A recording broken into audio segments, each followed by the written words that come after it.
굉장히 큰 뉴스가 나왔어요. 네. 국정원 관련. 국정원 적폐청산 TF 활동 소식인데요. 국정원이 민간인 여론조작팀 3,500명을 조직적으로 운영했고 한 해 예산만 30억 원을 썼다라는 겁니다. 2009년 5월부터 2012년 12월까지 민간인으로 30개 팀을 운영했는데 국정원 내부에서는 이를 사이버 외곽팀으로 불렀다고 합니다. 국정원 개혁에 따르면 사이버 외곽팀 대부분은 별도 직업을 가진 예비역 군인, 회사원, 주부, 학생, 자영업자 등 보수 친여 성향 지지자로 개인 시간에 활동했다라는 겁니다. 그렇군요. 이런 의혹은 많이 있었죠. 뭐 숫자는 안 나왔어도 댓글 부대가 운영되는 거 아니냐고 하는 의혹은 지난 2012년 국정원 댓글팀이 이제 드러난 이후로는 이제 댓글 부대라고 소위 이제 적극적인 표현이 나온 게 한 7, 8년 전이에요. 7년 전쯤이죠. 예. 제가 댓글 부대에 있다고 얘기했다가 음모론자로 엄청 욕먹었어요, 그때. 7년이 지나서라서 밝혀지니 반가운데, 근데 이거는 지금 2009년에서 2012년까지의 이야기거든요. 그렇죠. 예. 우선 나온 게 이 정도입니다. 이명박 전 대통령 전 정권이 아니라 전 정권 때 이야기예요. 두 가지 정도가 뭐랄까요, 짚어볼 부분이라고 생각하는데 3,500명 나왔지 않습니까? 30개 팀 예산 30억. 국정원의 예산에 비하면 예산 30억은 아무것도 아닙니다. 특수활동비가 워낙 크게 책정돼 있죠. 그러니까요. 드러나 있지도 않고요. 저는 이 30개 팀 예산 30억은 전부가 아닐 거라고 보고요. 예를 들어서 이게 말단의 댓글 부대다. 이것만 있었던 게 아닌 걸로 저는 알고 있어요. 예를 들어서 나름 인지도 있는 소위 뭐 논객이라고 하는 보수, 그렇게 칭해지는 자칭 타칭 인사들도 이 댓글 부대의 어떤 일원으로 관리가 됐던 걸로 저는 알고 있어요. 종교단체도 있었던 걸로 알고 있고 지금은 그런 얘기는 없지 않습니까? 그 중에 이제 하나가 시발단 소위 사건으로 구속되던 윤 목사이고 그게 한 가지, 이게 다가 아닐 것이다. 이 규모도 그렇고.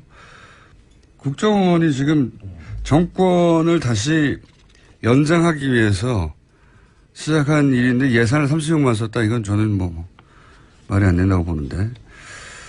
지금 나온 건 이만큼이죠. 문서가 나온 게 이만큼 되는 거죠. 우선 국정원이 인정한 중간 보고 정도라고 보시면 될 것 같습니다. 그리고 또 한 가지 중요한 것은, 더욱 중요한 것은 대선 때 이제 국정원 댓글 사건이 터졌지 않습니까? 그러면서 직전에 터졌죠. 네, 박근혜 정권 들어서면서 댓글 부대 이제 완전히 해체하고 심리전단도 더 이상 하지 않는다. 그래서 댓글 부대가 없어졌느냐? 댓글 부대는 활동했다고 저는 압니다. 예, 뭐랄까요. 그렇게 보입니다. 뭐 포탈의 댓글도 그랬었고. 각종 커뮤니티도 그랬었던 걸로 저는 사실은 그런 활동을 오랫동안 해왔던 사람은 금방 눈치챌 만큼 눈에 띄는 활동들이 있었거든요. 근데 이제 차이는 과거처럼 국정원 내부 심리 전단, 내부 직원이 직접 댓글 부대를 하는 게 아니라 다른 방식으로 했을 것이다. 똑같은 방식으로 바보도 아니고 했겠어요? 그래서 오랫동안 어떤 방식으로 했을까? 이게 가능할까?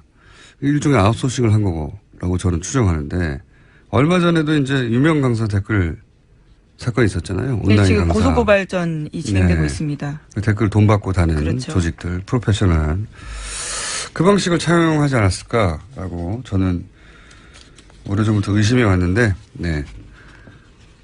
의심이고 추정입니다. 방식은 바뀌었을 것이고, 바뀐 방식으로 여전히 유지되지 않았을까. 그 중에 일부 알파팀이라는 얘기도 나오긴 했죠. 예. 네, 그렇죠. 보수단체 간부가 팀을 꾸렸다라는 내용이었죠.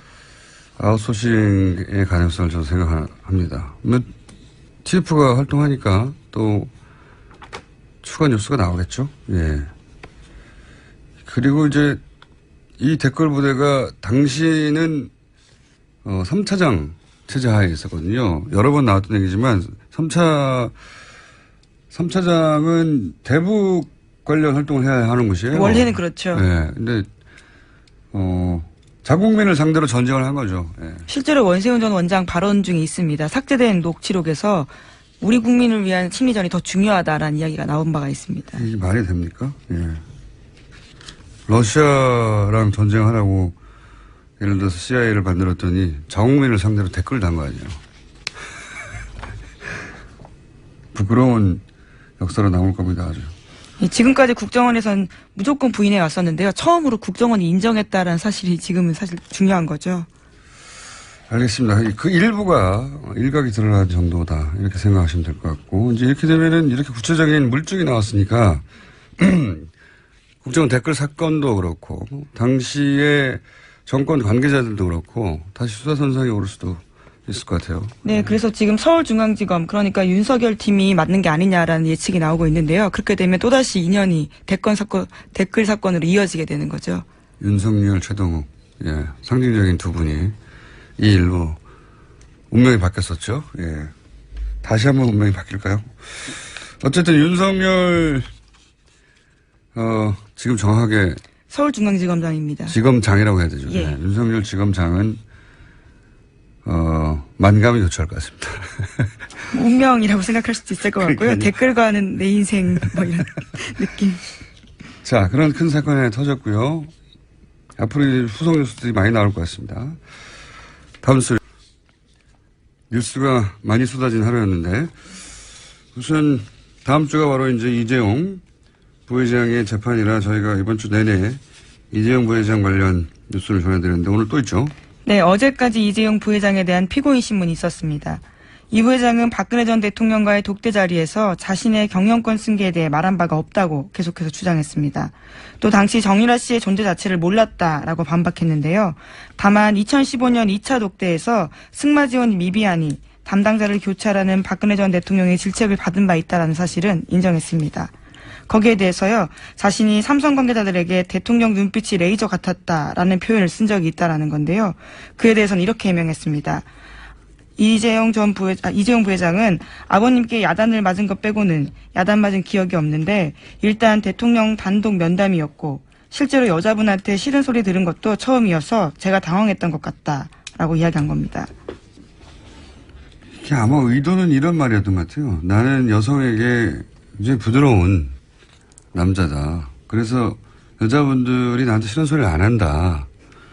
이런 의미로 이런 말을 한 것 같은데, 네. 정반대로 읽히는 거죠. 예. 내 위에 여자는 없다. 갑자기 여기서 왜 여자 남자가 나오는지 모르겠는데요. 좀. 왜 레이저라고 했냐, 뭐. 자기 했던 말들에 대한 해명들을 다 준비해서 나온 건데, 어쨌든 이제, 그건 지나가는 얘기로 한 것이고, 아마도 본인은 본인이 여성의 인기가 많다고 생각하는 것 같아요. 예, 그래서 이런 말을 한 것 같고요. 정유라 씨를 몰랐다는 게 핵심이죠. 예. 정유라 씨를 알았어야 주고받는 대가성 입증의 중요한 고리가 완성이 되는데, 난 누군지 몰랐다. 사실은 이 이야기를, 내내 했죠. 박상진, 이번 주 내내, 박상진 전 삼성전자 사장도 김종 전 차관을 사실은 다 거짓말 하는 거라고 비난했단 말이죠. 그 내용의 핵심도 이 정유라 씨를 몰랐다는 거였어요. 네, 정당한 지원이라는 거죠. 승마협회에 대한. 그러니까 정유라 때문에 한 것이 아니다. 정유라 존재를 몰랐다.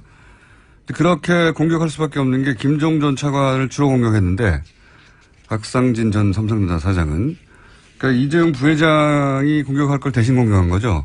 왜냐하면 김종 전 차관이 전해준 말의 내용은 이재용 부회장이 뭐라고 했다는 거였거든요. 그러니까 박상진 이제 삼성전자 사장이 독일에 가면서 박근혜 전 대통령이 이재용 부회장에게 정유라가 올림픽에 갈 수 있도록 지원해달라라는 요청을 했다.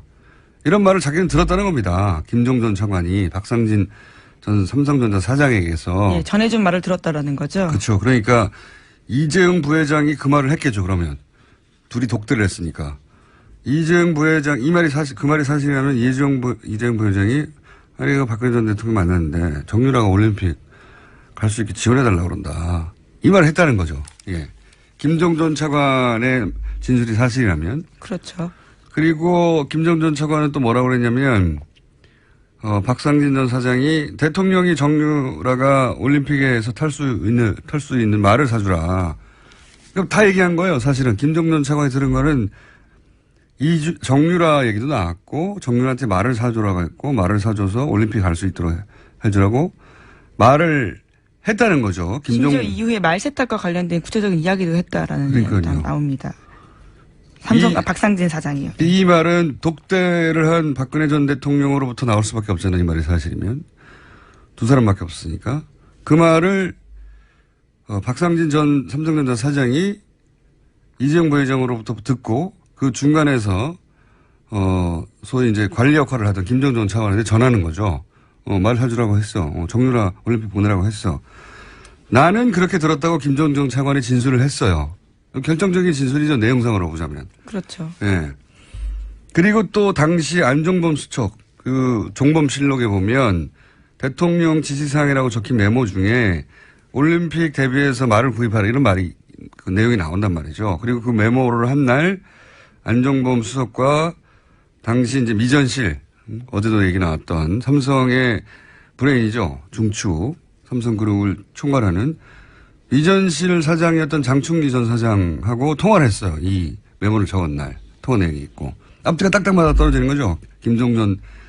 근데 만약에 이 김종전 차관의 진술이 재판부에 받들어지면 이제 뇌물죄 성립에 중요한 고리가 완성되는 거란 말이죠. 근데 둘 중에 한 사람은 거짓말인 거죠. 김종전 차관은 나는 그 말을 들었어 라고 하는 것이고 박상진 삼성전자 전 사장은 그런 말 한 적이 없어 라고 상충되는 진술과 증언이 이제 법정에서 있었던 겁니다. 누구가 거짓말 하느냐 이럴 때는 보통 그 거짓말로 득보는 사람이 있느냐 없느냐. 그렇죠. 이해관계가 어떻게 되는지를 봐야 되겠죠. 그렇죠. 근데 김정전 차관이 이런 말을 들은 적이 없어요. 근데 들은 적이 있다고 해서 자기가 얻는 이득이 있습니까? 자기 형량하고 상관도 없는데. 자기가 그냥 들은 말을 했을 뿐인데. 자기 형량이 줄어들지도 않아요. 자기 이해가 없는 거죠. 이 사람은 만약에 이득이 상상해서 있다면 삼성 부회장이 뇌물죄로 구속되는 것은 내가 기분이 좋아.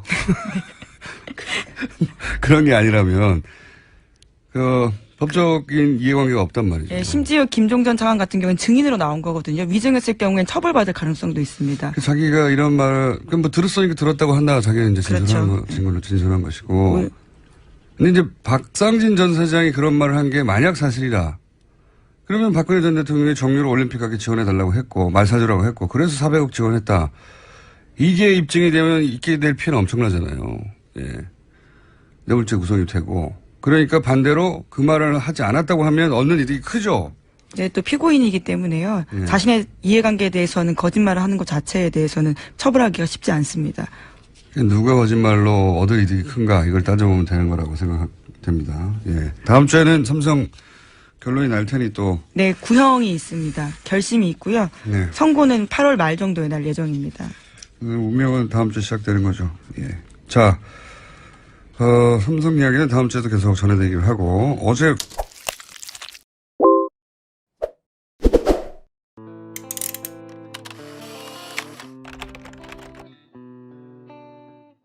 굉장히 큰 뉴스가 나왔어요. 네, 국정원 관련. 국정원 적폐청산 TF 활동 소식인데요. 국정원이 민간인 여론조작팀 3,500명을 조직적으로 운영했고 한 해 예산만 30억 원을 썼다라는 겁니다. 2009년 5월부터 2012년 12월까지 민간인으로 30개 팀을 운영했는데 국정원 내부에서는 이를 사이버 외곽팀으로 불렀다고 합니다. 국정원 개혁에 따르면 사이버 외곽팀 대부분은 별도 직업을 가진 예비역 군인, 회사원, 주부, 학생, 자영업자 등 보수 친여 성향 지지자로 개인 시간에 활동했다라는 겁니다. 그렇군요. 뭐 이런 의혹은 많이 있었죠. 뭐 숫자는 안 나왔어도 댓글 부대가 운영되는 거 아니냐고 하는 의혹은 지난 2012년 국정원 댓글 팀이 이제 드러난 이후로는 네. 이제 댓글 부대라고 소위 이제 적극적인 표현이 나온 게 한 7, 8년 전이에요. 7년 전쯤이죠. 예. 제가 댓글 부대에 있다고 얘기했다가 음모론자를 엄청 욕먹었어요, 그때.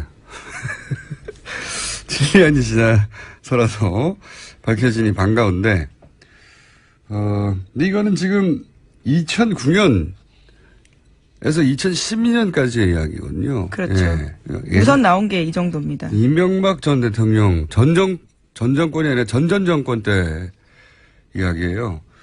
두 가지 정도가 뭐랄까요, 짚어볼이라서 서로 구속되던 윤목사이고 그게 한 가지, 이게 다가 아닐 것이다. 이 규모도 그렇고. 국정원이 지금 정권을 다시 연장하기 위해서 시작한 일인데 예산을 30억만 썼다. 이건 저는 뭐 말이 안 된다고 보는데. 지금 나온 건 이만큼이죠. 문서가 나온 게 이만큼이에요. 예, 우선 국정원이 인정한 중간 보고 정도라고 보시면 될 것 같습니다. 그리고 또 한 가지 중요한 것은 더욱 중요한 것은 대선 때 이제 국정원 댓글 사건이 터졌지 않습니까? 그러면서 직전에 터졌죠. 예, 박근혜 정권 들어서면서 댓글 부대 완전히 해체하고 심리전단도 더 이상 하지 않는다. 그래서 댓글 부대가 없어졌느냐? 댓글 부대는 활동했다고 저는 압니다. 예, 뭐랄까요. 그렇게 보입니다. 뭐 포탈의 댓글도 그랬었고, 각종 커뮤니티도 그랬었던 걸로 저는 사실은 그런 활동을 오랫동안 해왔던 사람은 금방 눈치챌 만큼 눈에 띄는 활동들이 있었거든요. 근데 이제 차이는 과거처럼 국정원 내부의 심리 전단, 내부 직원이 직접 댓글 부대를 하는 게 아니라 다른 방식으로 했을 것이다. 똑같은 방식으로 바보도 아니고 했겠어요? 그래서 오랫동안 어떤 방식으로 했을까? 이게 가능할까? 일종의 아웃소싱을 한 거라고 저는 추정하는데 얼마 전에도 이제 유명 강사 댓글 사건이 있었잖아요. 온라인 네, 지금 강사 고소고발 하는데 3,500명 나왔지 않습니까? 30개 팀 예산 30억. 국정원의 예산에 비하면 예산 30억은 아무것도 아닙니다. 특수활동비가 워낙 크게 책정돼 있죠. 그러니까요. 드러나 있지도 않고요. 저는 이 30개 팀 예산 30억은 전부가 아닐 거라고 보고요. 예를 들어서 이게 말단의 댓글 부대다. 이것만 있었던 게 아닌 걸로 저는 알고 있어요. 예를 들어서 나름 인지도 있는 소위 뭐 논객이라고 하는 보수, 그렇게 칭해지는 자칭 타칭 인사들도 이 댓글 부대의 어떤 일원으로 관리가 됐던 걸로 저는 알고 있어요. 종교단체도 있었던 걸로 알고 있고 지금은 그런 얘기는 없지 않습니까? 그 중에 이제 하나가 시발단 소위 사건